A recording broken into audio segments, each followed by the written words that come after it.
Well, the NCAA tournament did it again. You don't know where it's going to come from, but there's always some kind of thrill or some kind of pain. And for the state of Iowa, that was a fun weekend. Most of Iowa. It's got a certain light to it, right? That shines in random places and random years, and sometimes it shines on you. I guess it had been a long time, but man, it feels so good to be this deep into the tournament with our two major teams still not just alive, but very much alive. They can win. They can keep going. I was trying to think earlier. I was like, I don't remember feeling like this before. That's because I haven't. We haven't had this situation while I've been here or ever. Why does this seem new? I mean, how often does that happen to us? That never happens to us. We've always been somewhere before, it seems like, but not here. We have so much to talk about. We'll get right into it. It's Murph and Andy on a Monday. With the Iowa Lottery's new Millionaire for Life game, you could win $1 million a year for life. That could make you a My Dream Job is No Job millionaire. A front row tickets to every show millionaire. A hire a personal glam squad for you and your bestie millionaire. Yep, a little further. Or just to never run out of your favorite pickles millionaire. With Millionaire for Life from the Iowa Lottery, And these. you can change your life for life. Play today. The Murph and Andy Show is brought to you in part by Ramsey Subaru, home of the toughest, most reliable cars in the world and the people who back them up, on Hickman Road in Urbandale.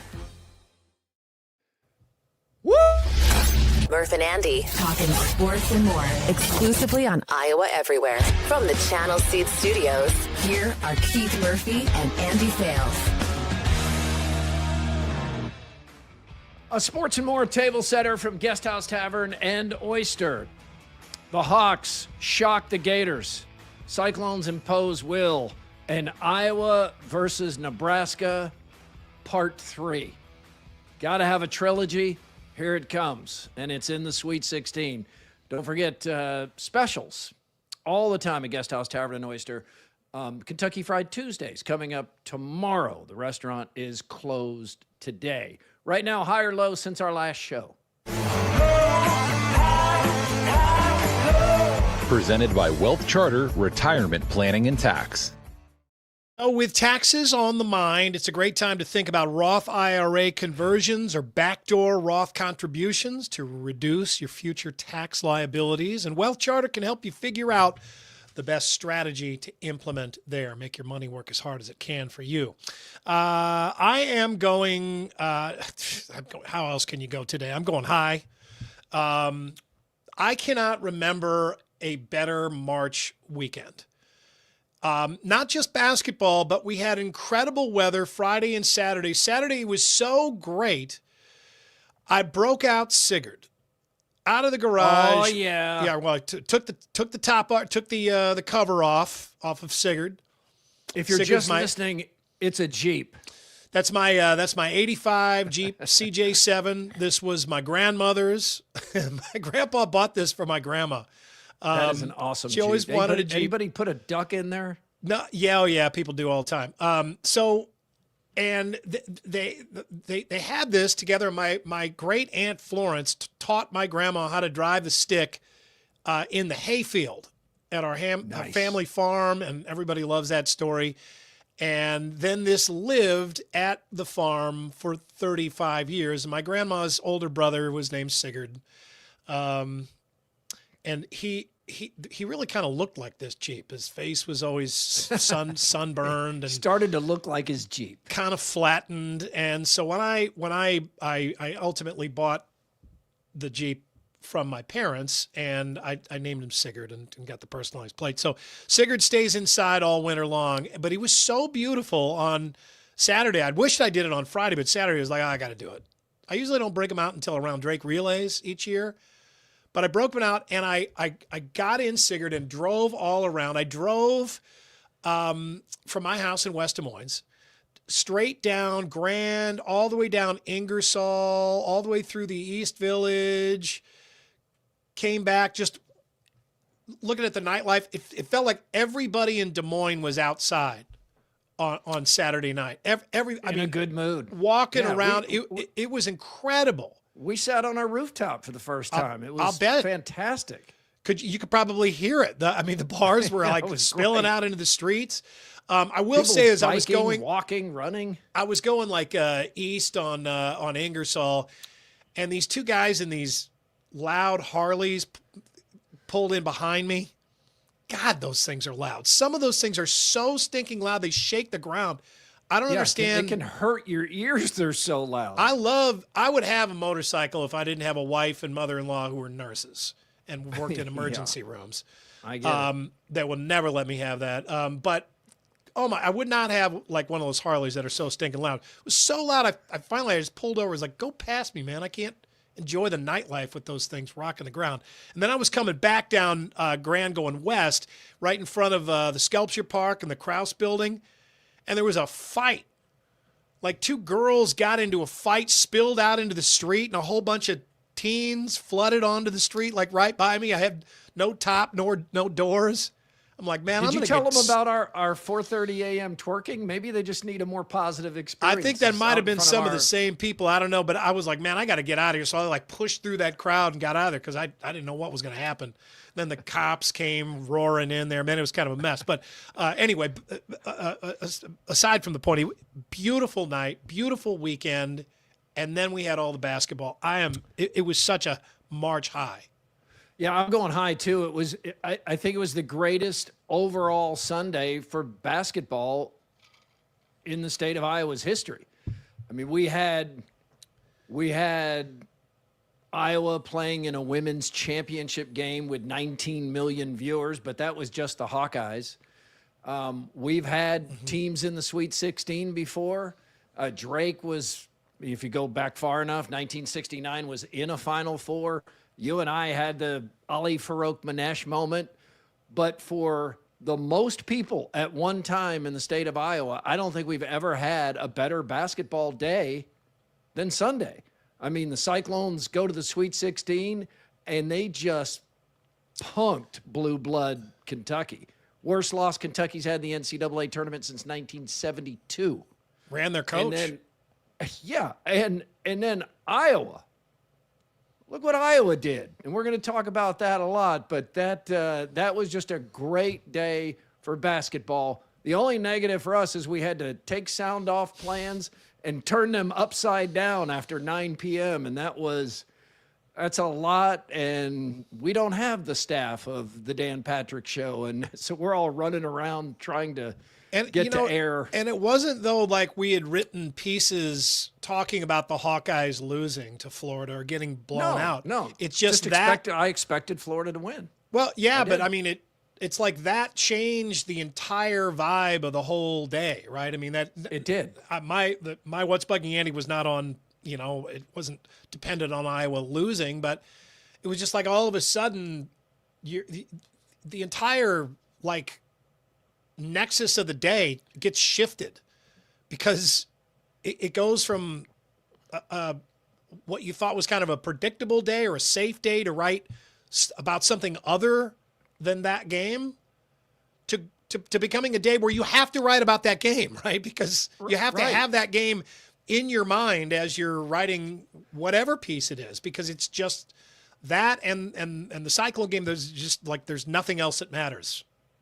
And it didn't diminish what Iowa State did, but it was the Iowa game was the national talker. It was a shocker. I mean, it was so unlikely that there are many people in my orbit that, like, they had never even stopped and thought until Iowa won that, like, oh, crap, Iowa plays Nebraska now, because it just hadn't really thought that far out. It's like, oh, my gosh, I hadn't considered Iowa's about to play Nebraska to go to the Elite Eight. I mean, you can't make that up. So it's a big, big story, and we're going to catch more of it in the Buzz. The Buzz. Brought to you by Logier Heating and Cooling. Heating and cooling solutions provided by Lozier to Des Moines area families for 120 years. The Hawkeyes are going to the Sweet 16 for the first time since 1999. Now, a little perspective here as we look at the photo of Alvaro Folgueiras releasing the shot that will be remembered by every Hawkeye fan the rest of their lives. 1999, the most recent Sweet 16 for Iowa. It's so long ago. This is some pop culture here. Living La Vida Loca is a huge song. American Pie premieres and just becomes this massive movie hit. I mean, that feels like a long time ago. The Sopranos debuts. Doesn't finish. It's when it started. Y2K fears were widespread. What's going to happen when the calendar turns to 2000? And Round Guy was the co-host on Sound Off when we did that show the last time. And Tom Davis was making his exit. Steve Alford comes in. He can't do it. Todd Licklider was a disaster. Fran McCaffrey's there 15 years. No one can get Iowa to the Sweet 16. Ben McCollum comes in and does it his first year. And no one's going to say they got some fluky path to the Sweet 16. They just took down the defending national champion, a 1 seed. First 9 to beat a 1 in 8 years. And they did it in the way that I think we all imagined that they might be able to do it. I didn't hear anybody being like, yeah, I think Iowa can beat Florida. I think I heard a lot of people, though, say, yeah, but Ben McCullum is an amazing coach, and I think he will have this team better prepared than people will expect. And anybody that watched Drake play Missouri last year, not that that's of the same level as playing number 1 Florida this year, but those games looked very similar in a number of ways. That looked like a team that had a game plan drawn up by its coach and then followed that game plan to the letter and just flat out refused to let the opponent decide what kind of game it was going to be. And the whole time I was watching that, I was like, man, this looks like the Missouri game. And it looked like a Florida team that was not sure what to do with Iowa. You mentioned that even before this game, our belief of what a great X's and O's and strategic coach McCollum is. But then I caught myself going, yeah, but Florida's coach just won a national championship. I mean, can you coach circles around a guy who just won a national championship? Well, the answer turns out to be yes. And we'll get into more of that in just a moment. But first, let's start with the end. Why wait? Here's Bobby and Dolph and Bobby on Learfield with call of the shot. Full court pressure. Koch gets it into Stirts. To Folgueiras for 3 in the lead. Good! Good with 3.9 to go. Here comes Lee across the timeline. Drives around his man, in for the basket. No! Game's over! Game's over! Lee drove all the way down the floor, and they tried a wraparound pass. I thought he could have had the layup. Tried to wraparound pass to a cutting Thomas Houck in the lane, and backed the hearse up to the Florida driveway. The number 1 seed has been upset by the Iowa Hawkeyes. On to Houston. 73-72. And in the words of Dean Martin, we're going to Becatua, Houston. The Hawkeyes are headed to the Lone Star State for the Sweet 16. My man Dolph breaking out the Dean Martin reference. He almost sounds like he's afraid somebody's going to come wake him up, right? I mean, he sounds a little held back and Bobby too. Like they're Dolph not sure is it's just real. so relieved that he can say what he wants and not have Fran McCaffrey trying to get him fired after the broadcast. Absolutely. And this was, I mean, it was just like the coaching plan was perfect. The guys still had to make the plays and make the shots. And for the most part, they absolutely did, just over and over again. The last 2 plays of that game were perfectly executed. Both ends of the floor. They sure were. And the surprising part to me, and I've watched it over and over again, is Florida's defense is set up so poorly for the circumstances in the game. I mean, the one thing you can't do is let a streaking Bennett Stirts take the ball, because what Golden revealed after the game is that they were trying to foul. And they let Stirts get in front, circle around, take the ball at a full sprint. And then the second thing that you absolutely cannot allow is the best position three-point shot in all of basketball, the corner three. And there's Folgueiras. They're alone in the corner. They can't foul. They can't really defend. It's a good look. It's an open look. And McCullum has planned it perfectly, and Golden does not have his team ready to go for this moment at all. And then it flips after the shot. They call a timeout. Florida goes to run and try to kind of do the same thing, but Iowa's defense is set up perfectly, and they don't even get a shot off. And that was just a lesson in game plan right there. Yeah, the guy just had a moment of indecision there about what he was going to do with the basketball as he got close to the rim. And, rather than go up, he tries to sneak a pass underneath, which at that point he didn't have time to get that finished. But Iowa's defense is right there. And you can see in that still photo there that it's set up perfectly. This is just a clinic on the epitome of what great coaching can do in a basketball game. I mean, these teams were terribly mismatched. On paper, it looks matter. like a total mismatch. Florida's the top rebounding team in the country. And the final tally in this game, somehow this much smaller, much less heralded, much less experienced team at the Division I Power 5 level is even with Florida in rebounding and had more points in the paint.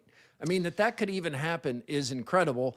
And Tavion Banks, he was like the biggest badass on the court during this game. I mean, he ends up being a little bit overlooked after Folgueiras hits the shot. In fact, at the postgame, no one ever asked Tavion a question. He just sat up there looking like he was hoping to get a question, but he never got one. But, man, this guy was great, and they were not intimidated at all. I don't know anybody outside that Iowa locker room that honestly felt like Iowa was going to win this game. But those guys, those Hawkeyes, were not intimidated. Yeah. They were not scared of the Florida jerseys or the defending national champs or the 1 seed. I mean, they were ready to go from the start, and they even withstood big runs and just kept punching back. Well, we thought it would be a difference in matchup, right? That would doom the Hawkeyes, that they just didn't have the skill, the size, to compete against Florida. We knew that they would come to play and be really well coached and do some really good things. And I think I thought this game was going to be closer than most people did. Especially, there was a close game before that against Clemson, where Iowa just looked composed but didn't blow anybody's mind. But, Florida, you get a 1 seed that's won a championship. I mean, it's not hard to make those guys look a little too far down the road, which isn't to diminish anything that Iowa did. But, I mean, in both cases with the Hawkeyes and the Cyclones, I mean, I think we can all agree that there is something beautiful and so deadly effective about a team whose offense is in constant motion.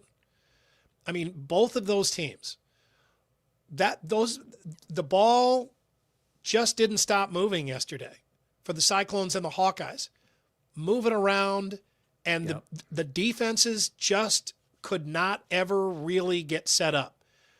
Yeah, there was no hero ball. No, I mean, it just kept circling around. And Bennett Stirts didn't have a good day shooting the ball. Didn't ever look like he needed to sit on the bench, though.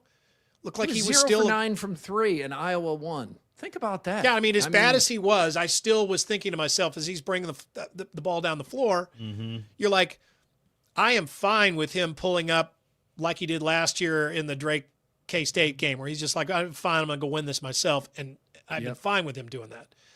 But, I mean, he knows, I mean, that's one of the things that makes him such a great basketball player is you always have the idea that he knows the options that he has in front of them a split second before they actually materialize. And then he's able to, 8 times out of 10, make the right decision on what to do with that option. And that's what he did yesterday. I mean, it was just a lot of fun to see that team, to watch Ben McCollum, who we've come to know pretty well,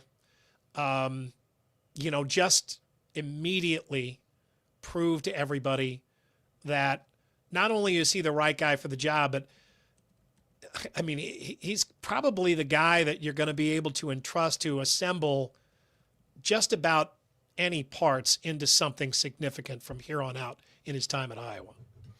Let's hear from Iowa after the win over Florida.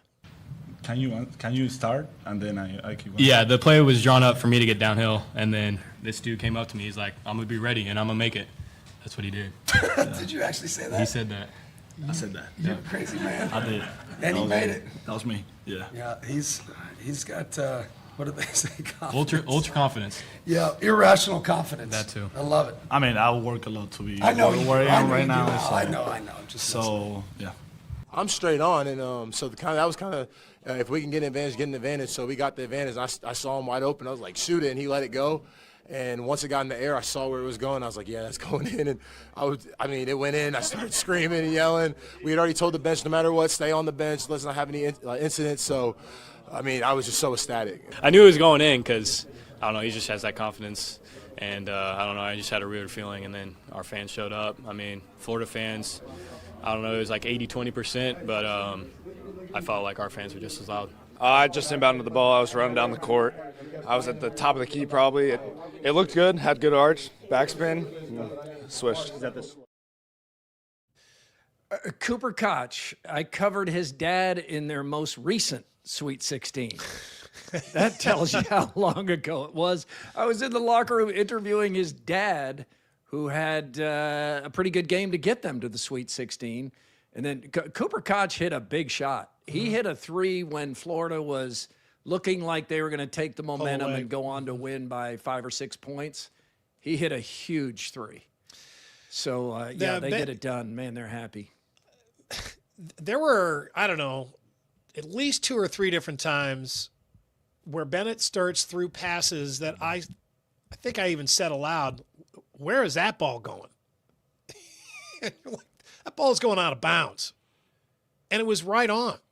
Mm-hmm. I mean, that's like leading the receiver. That's like Wayne Gretzky stuff where you were just like, what's he doing here? And then just such a cerebral player that he is playing chess 3 moves ahead of everybody else. But that was a coming out party, a national coming out party for Ben McCollum. And I know he's not been a secret, but there hasn't been a performance on the national stage like that yet. Yeah, this is the lead story everywhere last night. All radio shows, podcasts, Sports Center. I mean, this was the big story of the day. Want to go back in the game to something that ultimately the officials got right, in my view. But boy, at the time it looked, and it ends up being really more important here. It's the Condon Folgueiras wrestling tussle for the ball, and there is no question that Folgueiras cocks his elbow back, semi-closes his fist, and it looks like he's going to take a swing and then throws a punch, and just at the last second maybe pulls up or hits him in the chest. The first angle the network shows looks really bad. Like you think he has thrown a punch, he's going to be ejected, and now think about where that would land or where that ends up. You follow the butterfly effect of if Folgueiras is thrown out at this point of the game, you don't know that Iowa doesn't win, but it sure as heck doesn't seem like they're going to end up winning this game. And it looks really bad to the point where the announcers are saying he just threw a punch. He's going to be ejected from this game. And it did look like the most likely case to me from that angle. And then they show all these other angles, and you do realize he does take the elbow back, and he does, if not clench the fist, kind of wrap it in the manner of a fist. and then he's either kind of punching at the ball or he changes his mind at the last second that, oh, I can't punch this guy even though I want to. Either way, I think the officials did the right thing. They got together and they called a double technical, but Todd Golden then lost his mind and ended up being called sensitive by Ben McCollum. It's funny when you play this in real time. It absolutely looks like he threw a punch at the ball. Or it didn't look like he threw a punch to hit the guy in the face or even hit him in the chest. Yeah. But the first angle they showed kind of screened the Florida player too, so you couldn't really tell where it landed. Condon kind of violently pulls him down, and Folgueiras reacts to that violently. It was just bang, bang. It's very, very quick. And, I mean, it did look like they deserved technical fouls there. It absolutely did. But it didn't look – it just wasn't close enough to hitting his body, and the ball was much closer. I mean, the ball was basically in the right place at the right time to give him plausible deniability there. And he didn't hit him. So it's basically – at that point, I think you just have to be like, okay, well, no harm, no foul. We don't need to push it further than this. But it was a testy moment. There's no question about it. It was. And this is going to shock you, Andy. Hawkeye fans think the officials got the call right. Oh, really? But yeah. Hang on. What about hang Florida on a fans? Here. No, Florida fans are outraged, and some Florida media, objective Florida Gators media, they really feel like Folgueiras should have been ejected. I know it's shocking that there's a divide here. I think there are times when that does happen, right? When the officials just step up and they're like, we will not tolerate this kind of violent play. It was early enough in the game where they would be able to make that decision and not ultimately affect the game.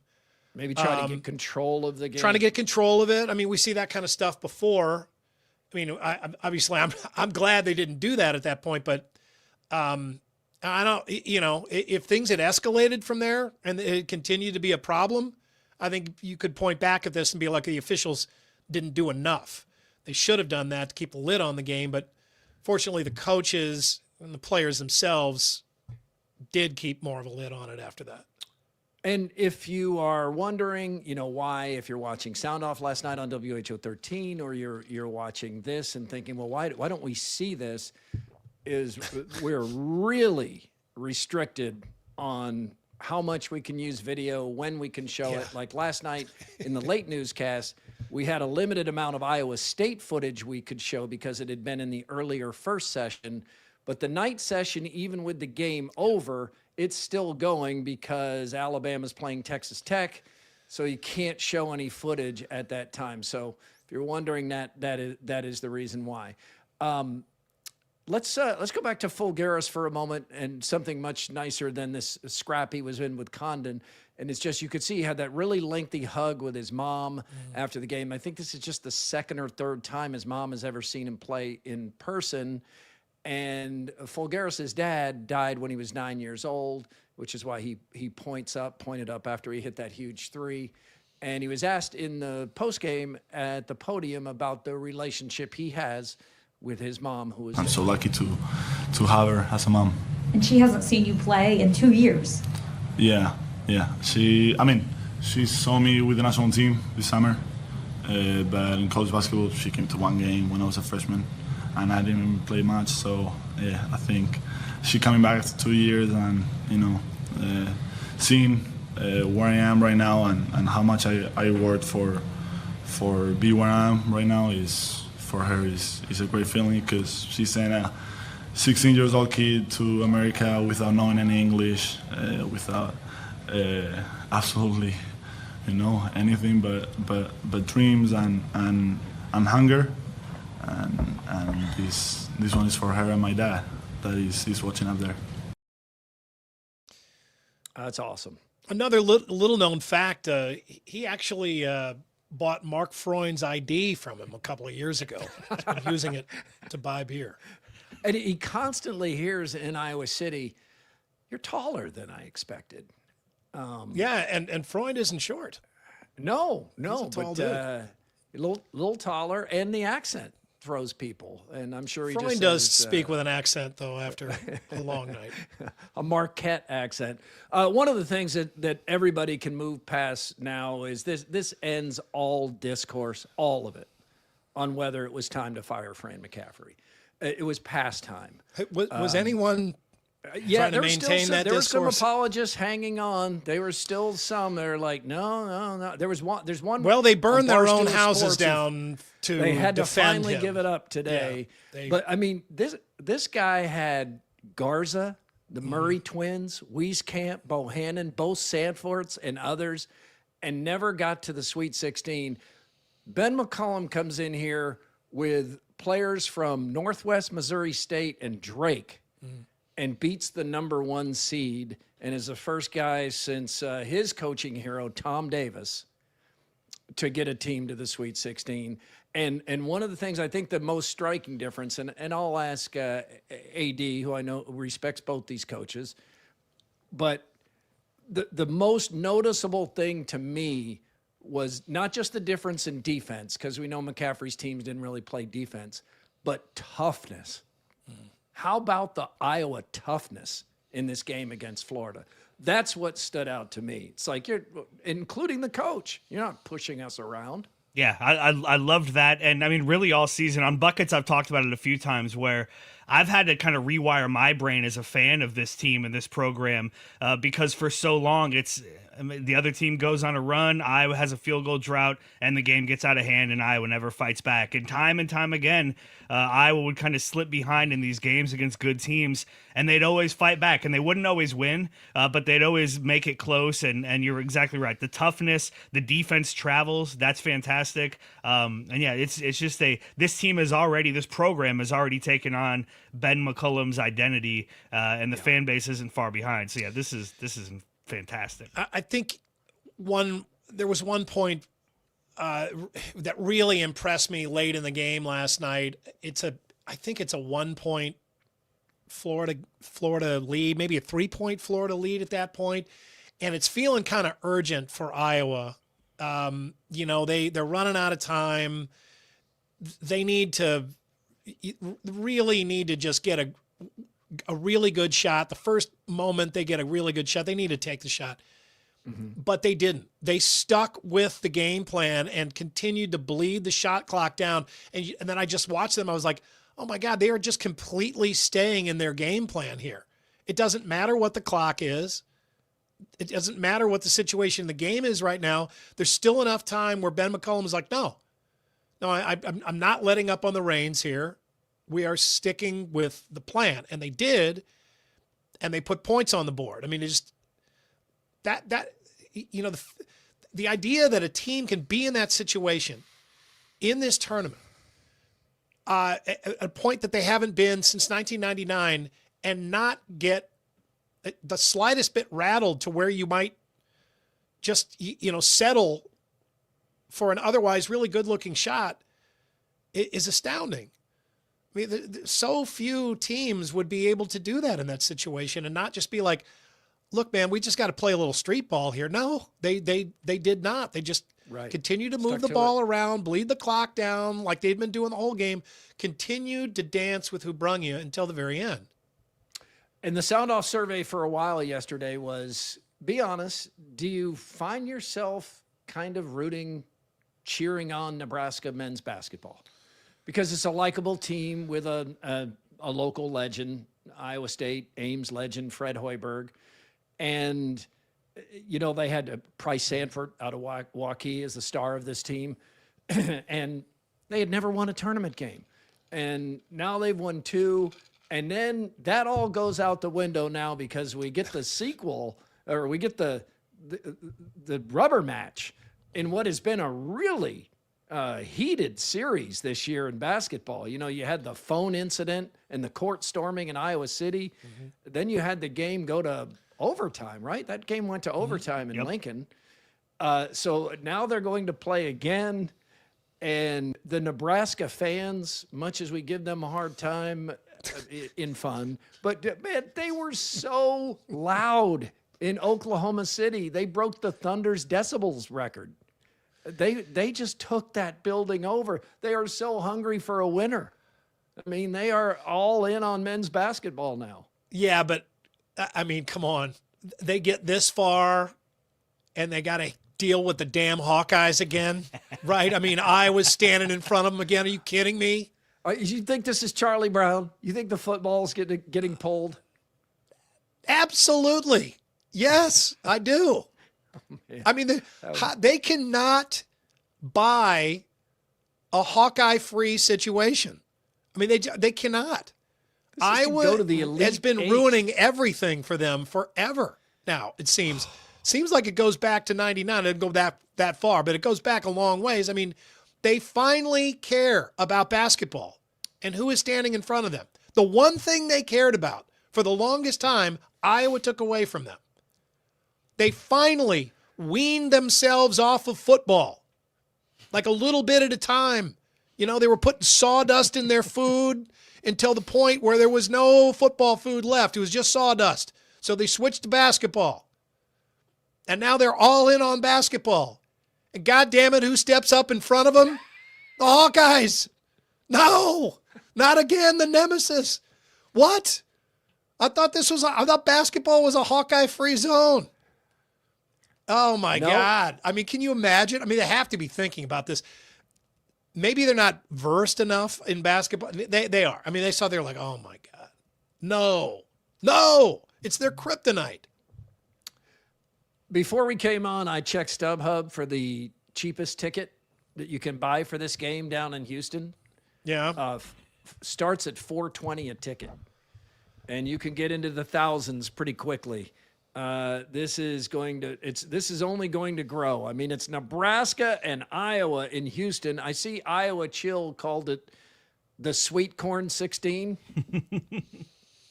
What do you think? You like Sweet Corn 16? Sweet Corn 16. Yeah, that's awesome. I saw Not somebody, bad, right? Somebody had a sign of that they were holding up at that Nebraska game.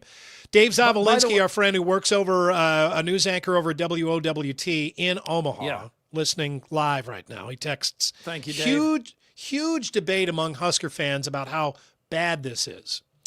Most are nauseous over having to face Iowa on Thursday. They can't fathom having their dream season end at the hands of Iowa. They would never live it down. Oh, they will. Well, not. that's none of that is surprising. That is Are Nebraska fans. Are Nebraska fans finally ready to admit that Iowa is a rival, or are they still pretending that they're above Iowa and they just don't even think about Iowa? I mean, they're past that, right? They have to be. I don't see how they could. I mean, not in basketball. I mean, they have to feel that way in They didn't even know they had basketball until a couple of years ago. So who are Iowa State fans rooting for in this? You've got Fred Hoiberg, Cyclone legend. They're rooting for left Nebraska. on good terms. Yeah. Ames legend. Rooting for Nebraska. Really likable guy. And then on the other side, you've got Iowa. But for most of your Iowa State existence as a fan, especially if you're an older fan, you hated Nebraska. You hated how they acted in the Big Eight. And, you know, the dismissive attitude about Cyclones and Iowa State football and all that. And now, but they're playing Iowa. I think you're right, Andy. I think it probably leans toward they're pulling for Nebraska. That's a tough Cyhawk is king. I mean, Cyhawk is king, right? I mean, that's always. And, you know, I mean, Fred Hoiberg is a really difficult guy to root against. Yep. I really difficult. Even at Nebraska, I mean, it's and Nebraska basketball is so different than Nebraska football. It's like somehow we believe that those are just completely different fans, right? Like the basketball fans have never been in the football stadium. But they're close to a Cinderella team as a 4 seed because they had never won a tournament game before. Yeah, and I mean, I think you have to kind of like the way that Hoiberg has done it. I mean, he had to stick it out. He really had to work to get this thing right. He's a good guy too. It's just, you know, it's hard to, and he's still absolutely an Iowan and a Cyclone, and there's no they're rooting for the Cornhuskers here. Are you kidding? Yeah. By the way, did you see how close, and these games seem so long ago, but how close Nebraska came to not getting to the Sweet 16? Yeah. I mean, that Vanderbilt basketball, that beyond half-court shot, look at how did this come out? If you're looking at your screen, how the photo of this, that ball is in. And it somehow comes back out been where thrown we don't have from this matchup. Yeah, it's been thrown from so far away. It's just got too much velocity. It like rattled inside the rim a little too hard, which enabled it to pop out. But, oh, my God, yeah, I mean, just so close. Incredible finish in that game. You have to believe that Nebraska fans would rather play Iowa than the number 1 seed Florida. I mean, wouldn't their first reaction be, they I do. think we can get to the Elite 8. Yeah, they do. I mean, just the problem is that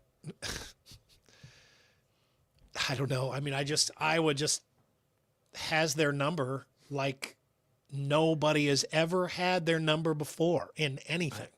It has been fascinating. Let's get to this quickie poll from WCI Pools and Spas in Ames and Urbandale, because I can't wait to hear what AD's answer is. If you can only have one for Nebraska versus Iowa in this year, 2026, you would take the Sweet 16 win or the win in football on Black Friday. Well, let's acknowledge that there's going to be some recency bias in here. We don't know what that football game would look like or what might potentially be on the line in that football game. And that makes it more difficult. It sure does. I mean, but we can't see. Yeah, we just can't see it, so we don't know what to expect here. But I mean, this is like there's nothing stale at all about this. This is to go to the Elite 8. Yeah, Nebraska's never been. Iowa hasn't been in 40 years. The football game might have something big riding on it. It might even have like a college football playoff berth riding on it, right? It could. This game Thursday does have a lot riding on it. And man, to be able to hold this over Nebraska's head, to be able to beat Fred Hoiberg, who I seems like a good guy. I know you guys like him. I don't have any trouble rooting against him. Such a Hawkeye. It'd be so much fun to get this win, to end their season, to win the rubber match, to get to the Elite 8, and who knows beyond there. I laid out there's a path. It's unlikely, but Iowa could play teams it's lost to all the way to a national championship here, with Illinois on the other side of the same bracket, with Michigan State still alive against Duke up top, and then Michigan and Iowa State on the other side, fighting for a Final Four. This could be a revenge tour for the Hawkeyes. I don't think that's going to happen. But yeah, give me the Sweet 16 win. Okay. Let's take the win Thursday night. This is just a who's daddy moment, right? I mean, like this is like Nebraska is just finally just like, all right, clearly football has passed us by. We got to go in a new direction. Let's do basketball. It seems to be Iowa free. Okay, we're gonna blaze our own trail here. The Hawkeyes will never be able to find us or catch us. They don't know how to do this. We're gonna take an Iowan and he's gonna show us how. And sure, a guy who always did well against the Hawkeyes, and then sure enough, who's waiting for him on that trail?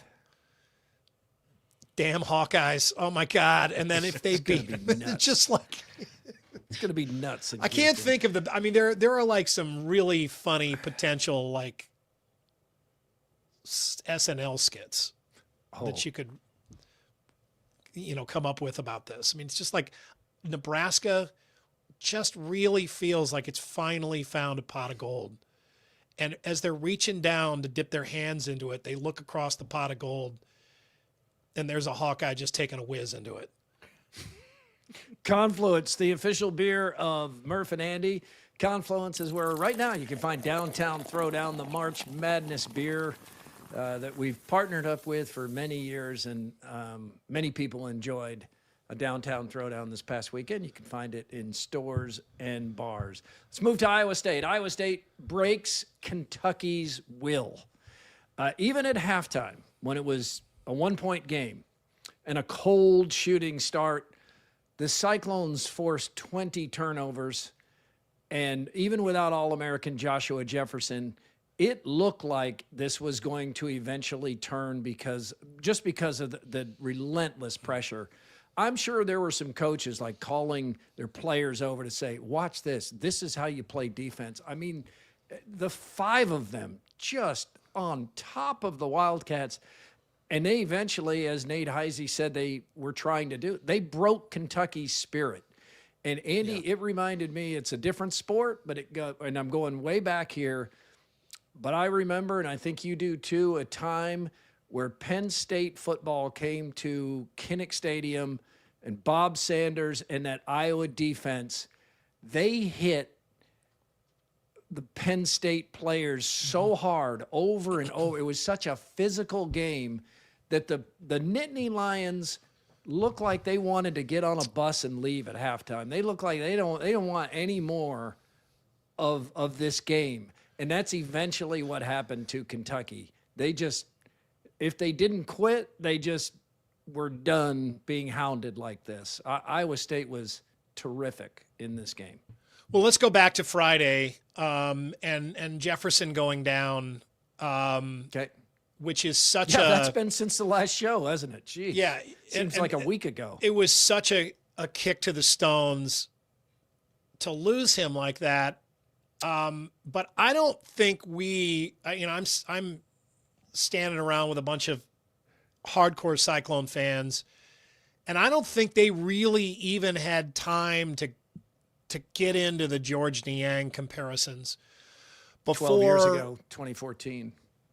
Before Nate Heisey comes off the bench and just decides that this is his time and starts playing, just playing lights out. I mean, just playing the great best basketball. he's ever played, and for 2 games. And he does that at the same time all of the other players did too. Torre's great. Even though Lipsey has got a couple of fouls early, he sits out for a while, and they don't miss him. They don't miss Jefferson. They don't miss Lipsey. I mean, this is Tennessee State, but still, that team just got better with Lipsey sitting out with foul trouble. Jefferson is hurt. It doesn't matter. The rest of those guys come in and they're just clicking in every direction. And again, the ball just moving. Yeah. They blow out Tennessee State. The game is totally over by the half. And it's they did blow them out? Yeah, it's just a we've forgotten about it. You forget about how short the memories are. No, I was in the talking about NCAA tournament. you kept trying to tamp me down on Friday when I was like, look, they're going to blow this team away. Well, just a reminder that you're not playing your game, and we've seen that's what's spurned us this season with the Cyclones is them beating themselves, and they were absolutely a million miles away from beating themselves. Everybody, to the contrary, every player out there played well. Probably maybe their 2 best games of the season, these past 2 games. So, and then they come in yesterday, and it's a shaky first half, but it ends with a really nice run, perfectly executed play. Again, High Z stepping in with the big shot. I actually prefer that. It sounds like High C. But it sounds like I loved High C. He has a friendly smile High in every V. aisle. Yeah, it does sound like High V. But yeah, I mean, I honestly think a switch flipped when Jefferson left, and they kind of changed. This team is cycling the ball around like just haven't seen them do this effectively this year. They're just so good. And then defensively, their effort was amazing. And Torre has been playing out of his ass. I mean, on both ends, killing it. Yeah, his defense is always there, but he's added offensively the offensive game. I can't believe the body control these guys have been showing going to the rim in these 2 games, especially yesterday. One layup where he had to pause with the ball behind his head for a second, and still laid it in. And there's no world, to jump on a point you were making, expand on it a little bit. There's no world where anybody thinks, the Cyclones are better off without Joshua Jefferson.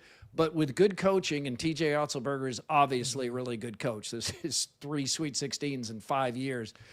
The game plan and the mentality, they just switch to something else, but they play a different style when Jefferson's not out there.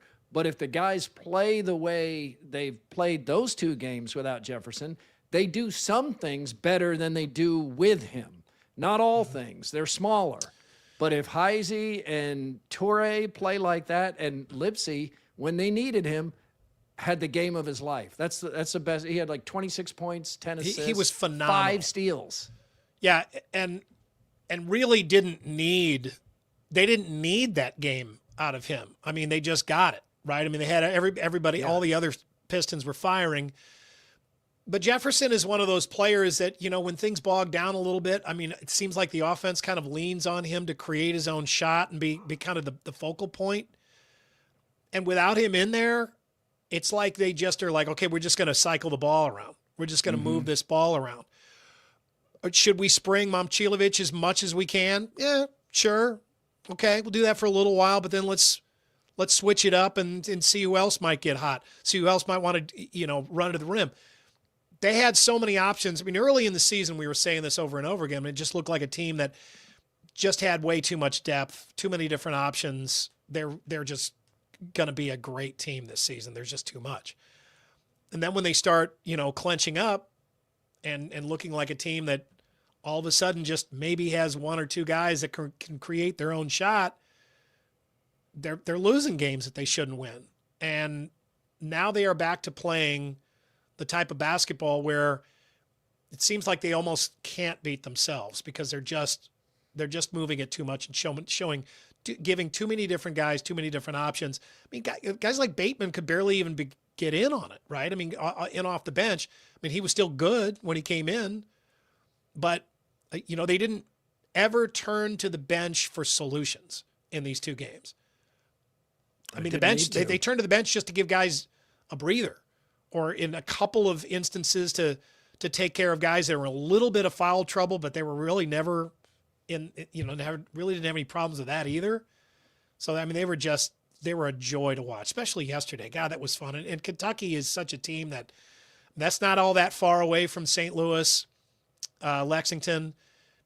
That those fans travel really well. I mean, we've seen them come here to Des Moines. I mean, there are blue and white fans everywhere. I mean, that's a huge fan base. So I'm sure they were well represented in that crowd, but you couldn't hear anything from Kentucky fans yesterday. Here are the Cyclone players and coach after the game.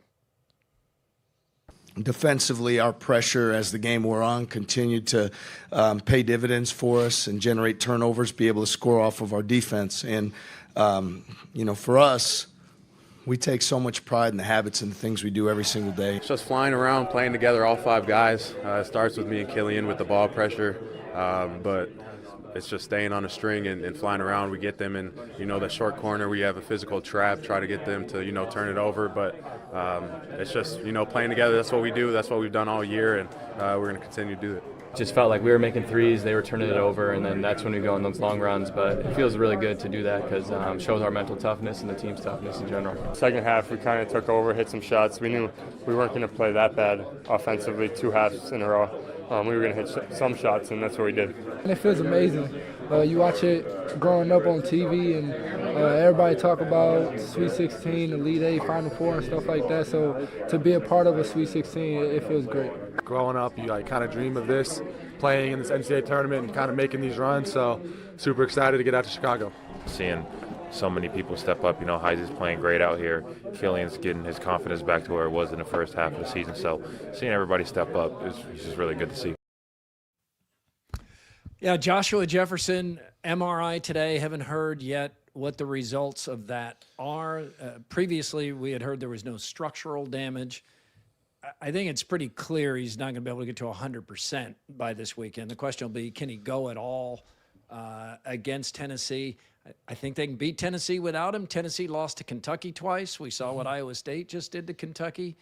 But then you get Michigan likely, and you would like to see him in that game. But even having the Friday game and late window, God, 9:10 p.m. Friday night, that's a drunk tip-off time for a lot of fans.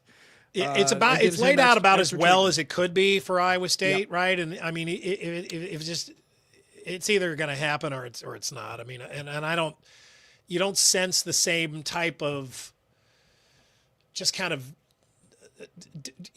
defeated, kind of atmosphere that Iowa State had when they were missing Niang. I mean, he was young then, but he was still really good, and it just kind of really felt like they needed all hands on deck. I don't even remember did they play UConn in that game? Was it UConn that they went and played without him? They beat North Carolina after North Carolina, the Niang remember that injury, but then they lost the next game after that. Right now I don't remember who that was, but it was a different style of basketball. It wasn't the kind of defense that Otzelberger requires. It was UConn. Yeah, it was UConn. Yeah, and it was out east, so it was not It was a tough situation, and which isn't to say that this isn't going to be a tough situation, because Rick Barnes could coach, and it's the NCAA tournament again. I mean, we just watched Iowa last night.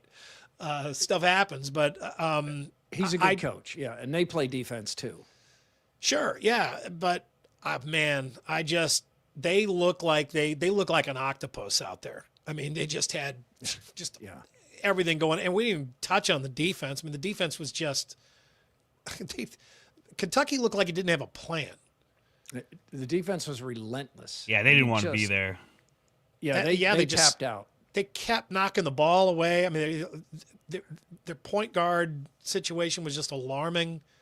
Iowa State just had way too much going in that game, and it was really fun to watch, because this team has had to battle this year.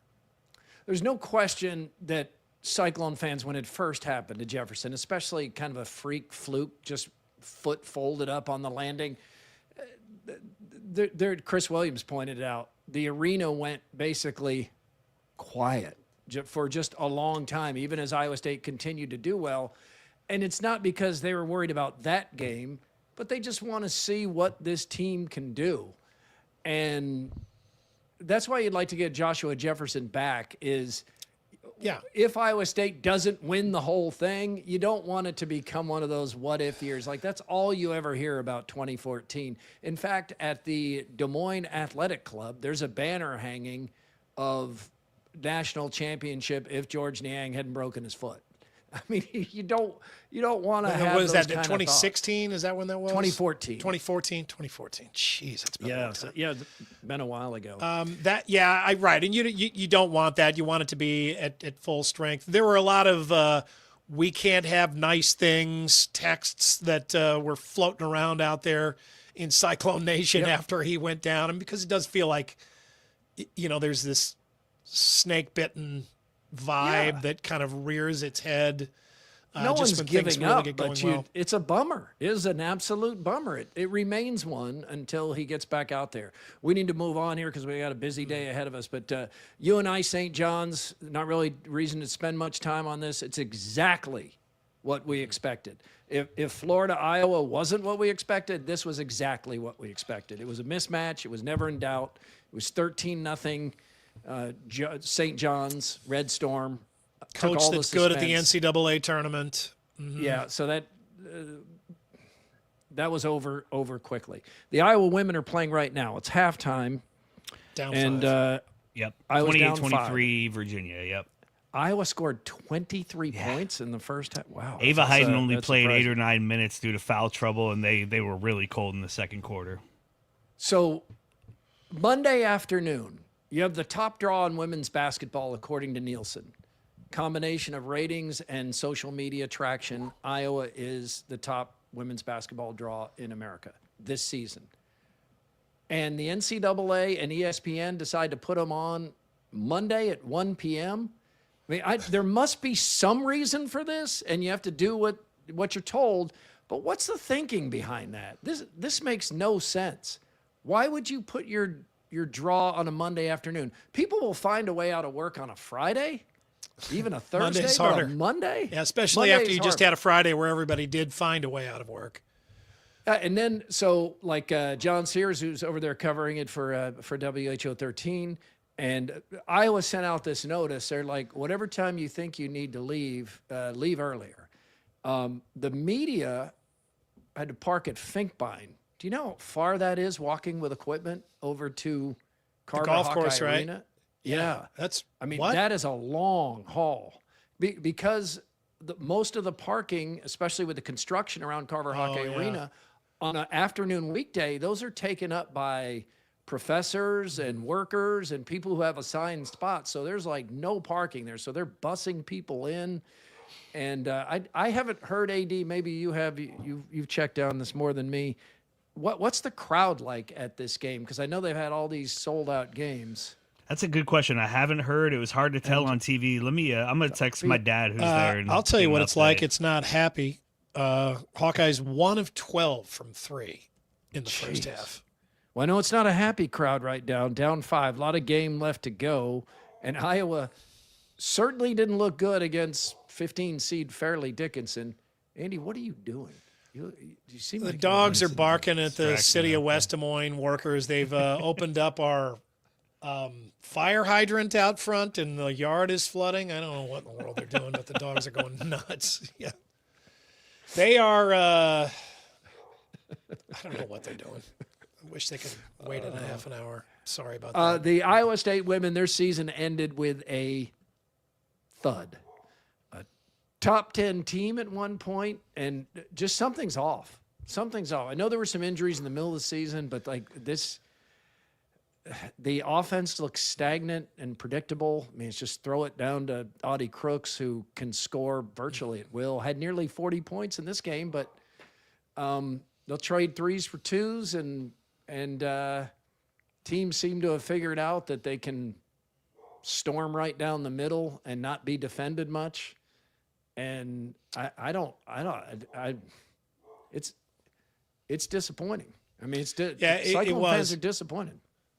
It was an aggravating game to watch. I mean, they hung in there. And they kept getting close, and then they couldn't get the defensive stops when they needed them. And it's been a season that it's got to be the most disappointing season I think that I've seen since I've been covering the Iowa State women, and it's been a long time. There's too much talent to not get so out much of the first round. Yeah, and they had a great start. Really, really looked like a team that, again, was just going to be too talented to fall into a funk like they have.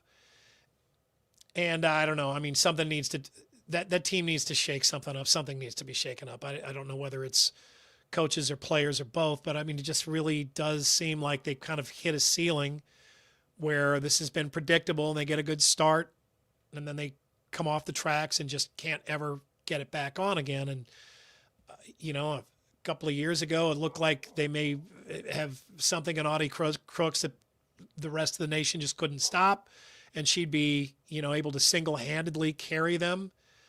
But, there are smart coaches out there that have figured out ways to, if not stop her, then minimize the damage and stop everybody else. And that's just happened over and over again with teams that have played against the Cyclones. Let's give Andy a break to check on those dogs. Coming up next on Murph and Andy, it's more.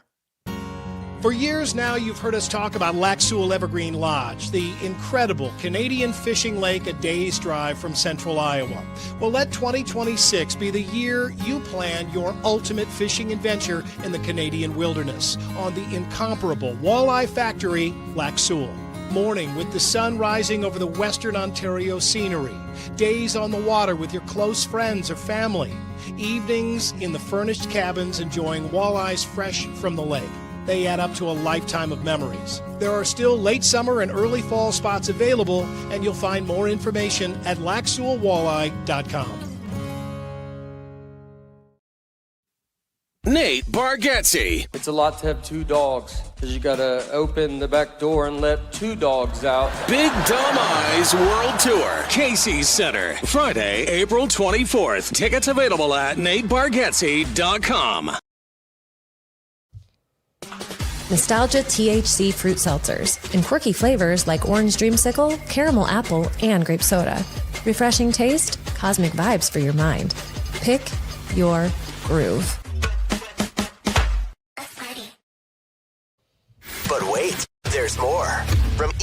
Outdoor Eatery and Patio. More good patio weather this week and more basketball to watch on those patios, especially at places like Either Or, Eatery and Patio. Man, that place was jamming this weekend, past weekend. And they will continue to have basketball games on, obviously, through the tournament. I think they found a good thing there.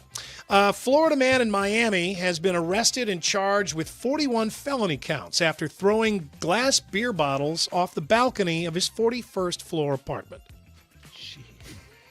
Florida man. Surveillance video captured dozens of incidents between August 1st and August 19th. So this guy kind of stuck with it. This guy kind of looks like somebody I know. I can't quite place it, but he's got a familiar look to him. Found something he liked, and he was just like, "Oh man, this is too much fun. I'm going to do this every day." He racked up about $140,000 in damage and other costs, including installing a net and new cameras to catch him. Jeez, all the 41 felony counts. Jeez, it was one. I mean, if that beer bottle hit somebody in the head, I mean, they really get injured. This lead me to ask AI though. Can you remember the old adage about the old story about when people would be like, "Well, yeah, you drop a penny off the Empire State Building, it'll kill somebody." Like right through your skull. Yeah, like right through their skull. So I asked AI, "Can you be killed by a penny thrown off the Empire State Building?" Because I never really knew the answer to that. AI says no, a penny dropped from the Empire State Building will not kill you. Due to air resistance, the coin quickly reaches a terminal velocity of roughly 25 to 50 miles an hour, making it too light to cause fatal damage. See, these are the kind of questions that I'm glad AI can answer, and the rest of us But to be can clear, not you're waste our not time. encouraging people to throw pennies. Absolutely Now that you know there's no deaths. You would likely feel a sharp sting or annoyance rather than a deadly projectile. Beer bottle might be different. I think a beer bottle would do some real damage. Could cut you if it broke. Diners seem to be pleased to hear Ruth's Chris Steakhouse's announcement that their dress code is going to be enforced moving forward. Good that luck means in Iowa. What's that? Yeah. Well, good luck in Iowa.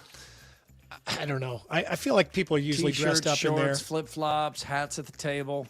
Have you seen that there?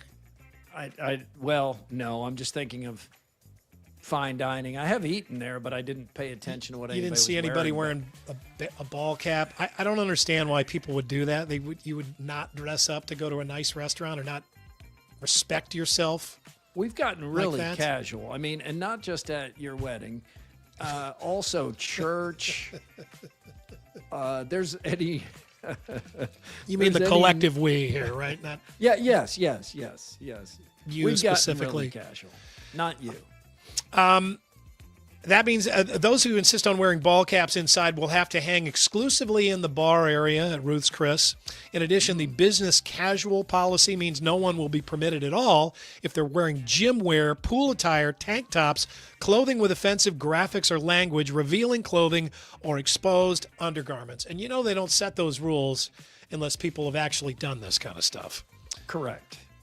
I don't like that. It is disappointing when people go and you're at a nice restaurant and somebody's paying $300 for their meal and they're Woman in walks shorts by and in yoga pants. flip-flops. Yeah, right. Or ball cap.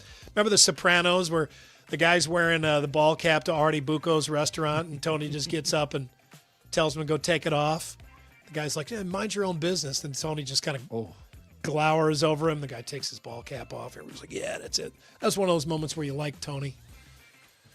Really went back and forth with Tony Soprano, though. Yeah. The anti-hero. Yeah. It was tough staying by his side at all times. On this day in 1998, Titanic sailed off with 11 Oscars, tying the record for most Academy Awards won by a single film. James Cameron, the film's co-producer, screenwriter, co-editor, and director, picked up 3 awards for the picture: Best Director, Best Picture, Best Editing. Man, people were just Titanic nuts that time. It was like Titanic was everywhere. That Celine Dion song was constantly on. This song has probably been set to Alvaro Folgueiras' shot. Oh, yeah, probably has already. And the thing was at the theaters forever. Kids, old people, everybody. Today in 1743, the first standing ovation was recorded. The occasion was the first performance of Handel's Hallelujah Chorus from Messiah. King George was so inspired by the performance that he jumped to his feet. The audience, and then everybody follows the king. Yeah. Oh, yeah. Taking their cue from the king. The rest of the audience stood up as well. The first standing ovation was inadvertently invented. Here is, you know Handel's Messiah, right? If you don't know the name, you will know the sound of it. Here is the Sydney Philharmonic Orchestra performing the Hallelujah Chorus at the incredible Sydney Opera House. Just give me 45 seconds. Boom! Standing ovation right there. Yeah, you can understand why he would stand up and start clapping. Yes. That was amazing. Sorry about can you crotch imagine seeing there. that at the Sydney Opera House? That'd be incredible. Bosses are sharing their hidden secrets for weeding out bad applicants for open jobs. Okay. One said he takes the prospective employees to the break room for coffee. They each get a cup, like the boss and the applicant each get a cup of coffee, and then they go back to the boss's office for the interview. If the applicant asks what to do with the coffee cup when he or she is finished, or automatically walks the cup back down to the break room to wash it, the applicant stays in the field. If they just leave the coffee cup on the desk or in the office, they're eliminated. Wow. Says that tells you a lot about that employee. This is a little bit like how you treat a waitress. Yeah, or just, will you finish the job? Are you someone that pays attention to the details? Are you considerate of others? Are you considerate of others? Yeah. Do you care about the overall scene there? Here's another cautionary tale that's being shared right now. If you're looking for a job, here's one trick that you have to watch out for that business owners love to do. I have a friend, when he is looking for people to hire, he'll put a job opening, and buried in the job description will have one little weird instruction. Something like, when you apply for this job, make sure you put the word peanut in the subject field. And you would be shocked how many people completely miss that, and he just takes those applications and throws them right out the window. So when you're applying for a job, make sure you read that job description carefully, because I'm starting to see this more and more where business owners are putting tiny little weird quirks in their job description, hoping that you won't notice. That's interesting. Tough job market. Yeah, the bosses are looking for little ways to weed out bad candidates, and a number of them. It sounds like a lot of them have kind of their own little method to do that, and they certainly share it with others. So read that job description. The fine details, they'll get you. They'll reach up and bite you if you don't pay attention. Man, I hope that I put a good earworm in everybody's brain today with the Hallelujah Chorus. It's another really nice looking day, and we're all feeling really good. That's old, right? That's got to be out there in the public domain. Yep. Oh, yeah. Well, it's. I don't know if that is if Handel's several hundred years old. Yeah, Handel's estate is still collecting royalties there. He's coming after Iowa everywhere. Yeah, that's your more, everybody. All right, thank you, Andy. By the way, Hawkeyes now lead by 4. 6 now, and 6 Hayden going to the line. So seem to have taken control of this game after being down at the half. Time for throwdowns. Throwdowns. It's Throwdowns, backed by Heartland Tire and Auto. Aren't you proud of me? I can produce a show and watch a basketball game at the same time. I could tell you were distracted there. Wasn't always able to do this. do We got dogs, we got basketball, we got a little bit of everything going on. Heartland Tire and Auto, an authorized dealer of both Firestone and Bridgestone tires. Andy, if Joshua Jefferson can't return for the Cyclones, who is Iowa State's most important player moving forward in this tournament? Man, well, that's kind of been the beauty so far, is it looks like they don't just have one. It looks like, it's Lipsey, it's Momcilovic, it's High Z. This is the guy, though, that causes other coaches to draw up a game plan. I mean, he's an incredible shooter. He's a very well-rounded basketball player. If he's having a really great shooting night, I mean, he can single-handedly, as we saw in the game with Arizona, I mean, he can single-handedly keep his team in the game or win the game. But I don't know that we need to make it more difficult than that. I mean, Lipsey's certainly making an argument at this point, but I'll still go with Milan here. The most valuable player is Lipsey, just for all that he brings to the team, including leadership. But I think in the spirit of your question, I think it's Heisey, because he has to continue to play at the level he's played those past 2 games to step up and minimize the loss of an All-American like Joshua Jefferson. So Torrey's in that conversation too. I think we know what we're going to get from the others, but those guys have to be at a higher level than they've been for much of the season, because there's not much room for error when you're missing a player of Jefferson's caliber. All right, Murph, we got a fairly chalky Sweet 16 with the exception of Texas and Iowa, which made for a lack of upsets in the first 2 rounds, but sets up a fun weekend ahead. Would you prefer more upsets early or a better matchup or better matchups late? This is a great question, because, of course, we love both of these. But when you look at the Sweet 16 right now, and for the second straight year, it's all Power 5 conference teams, and that's never happened before. So the true Cinderella, not the Texas as an 11-seed Cinderella, but the true Cinderellas are done.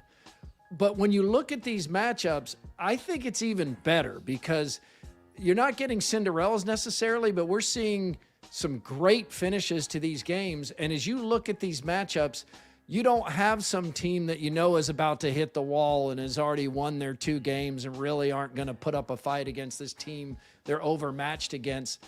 There are nothing but good matchups in this Sweet 16. So I think I like the matchups late, because this past weekend was fantastic, and we're going to get more of it coming up Thursday, Friday, Saturday, Sunday. You know, I think year in and year out, maybe my answer varies here.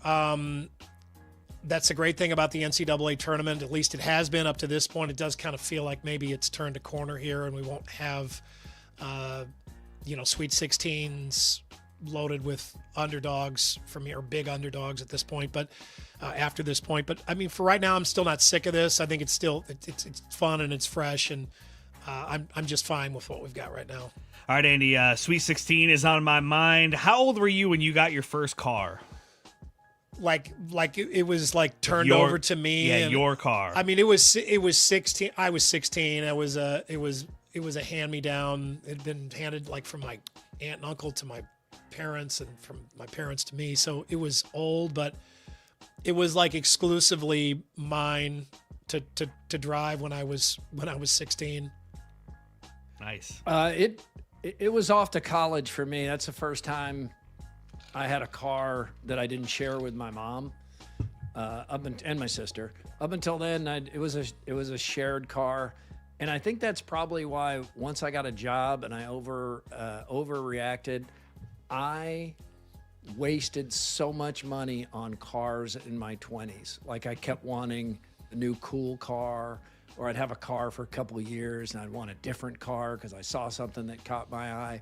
Man, there are a few things in the world, if anything, that depreciate faster than a car. And I have tried to have the kids learn from my mistakes, give them the cheat codes. And boy, that's one of them out there. Find something that's serviceable and gets you from point A to point B, but man, don't work to pay for your car payment. I did too much of that. That's Throwdowns. All right, AD, thank you. Speakpipe.com/Murph_Andy is where I probably should have left this rant about my car and all the money I wasted on my cars. Tell us what's bugging you. You can do it anytime, day or night. It's easy. You just go to speakpipe.com/Murph_Andy. It'll instruct you just how to press a button, and boom, leaves a good audio. You can interact on YouTube with the show, on X, or by email, Murph_Andy@iowaeverywhere.com. It's all powered by Cellular Advantage, now able to help you with any and all of your T-Mobile and U.S. cellular needs. Also, got an email yesterday from Bill, who is asking how to buy a Murph and Andy hoodie. I wrote Bill back with a link to the merch store there via iowaeverywhere.com and AKC marketing that AD works for. So Bill, thank you for the interest. Time for the Ender Downs audio drop of the day. We call it the AD Squared. Yeah, quickly before we get there, want to remind you the Iowa Lottery wants to make you a millionaire for life. Just $5, Woo-hoo. 9 different ways to win. If you win the grand prize, it's $1 million a year for the rest of your life. Second prize is $100,000 a year for the rest of your life. So scratch, pick, pull, or play your way wherever you play the Iowa Lottery. Game Day Men's Health is where I go to get my tee shots. I go to Ankeny. You can go to West Des Moines, North Liberty, wherever you are. There's a game day near you, and they can help you out. Hassel was saying last night, hey, I don't need any tee shots after the adrenaline shot we got from Alvaro Folgueiras and his game-winning shot. He is, of course, from Spain. You know I love a foreign language call. I mean, this was teed up for me as soon as it happened. Here's the Spanish call, courtesy of ESPN3, of Iowa's big win over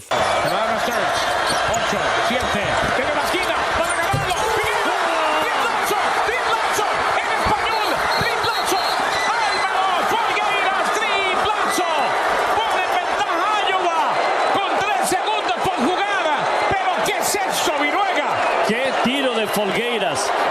Ahí. Di 3, Di 2, Di penetra, Di. El pase, en la pintura se acabó. Se acabó. Se acabó. Se acabó. Iowa elimina a los Gators. Por primera vez desde el 99. Van al Sweet 16 los de Iowa.